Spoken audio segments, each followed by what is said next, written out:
আজ আমি তোমাদের যে গল্পটা শোনাবো, গল্পটা আমার মার কাছে শোনা।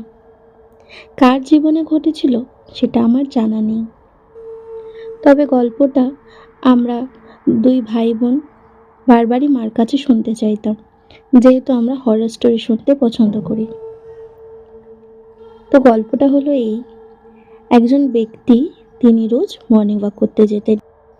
সেরকম একদিন উনি ভোরবেলা উঠে মর্নিং ওয়াক করতে গেলেন। রাস্তায় যেতে যেতে জ্যোৎস্না আলোয় তিনি ঘড়ি দেখতেই ভুলে গেছিলেন যে আদৌ সেটা ভোর না ভোর রাত। তো যাই হোক, তিনি হাঁটতে হাঁটতে সামনে একজন ব্যক্তিকে দেখতে পেলেন। দেখলেন তিনি শুধুই হেঁটে যাচ্ছেন, অথচ তার হাঁটাটা বড্ড অদ্ভুত। সোজাভাবে হেঁটে চলে যাচ্ছেন। তিনি মানুষটিকে দেখে জিজ্ঞেস করলেন, আপনি কে? কিছুতেই আওয়াজ দেন না। আবার উনি জিজ্ঞেস করলেন, আপনি কে? আবার আওয়াজ দেন না। শেষেমেশে রেগে গিয়ে জিজ্ঞেস করলেন, কে রে তুই? কিছুতেই সে উত্তর দিল না। তিনি উত্তর না পেয়ে আরো জোরে চিৎকার করে বললেন, এই তুই কে রে? হঠাৎ করে সে ব্যক্তি বলে উঠল, আমি রেলে কাটা।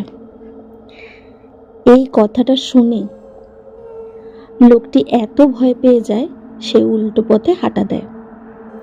উল্টো পথে হাঁটা দিয়ে সে সোজা বাড়ি ফিরে আসে। বাড়ি ফিরে দেখে তখন রাত্রির 3টে বাজে, মানে তখনও ভোর হয়নি। যেহেতু পূর্ণিমার রাত ছিল, জ্যোৎস্না আলোয় সে মনে করেছিল যেন ভোর হয়ে এসেছে। সে ঘরে ঢুকে দরজা বন্ধ করতে যাবে, এমন সময় কে যেন বলে উঠল, এ যাত্রা বেঁচে গেলি। তো এই গল্পটা এরকমই ছিল।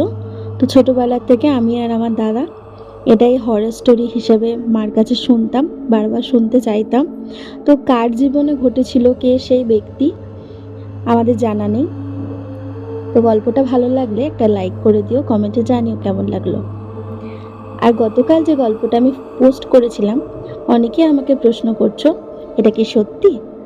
তো আমি তোমাদের বলছি যে গল্পটা সত্যি, আমার জীবনের সাথে ঘটে যাওয়া একটি ঘটনা।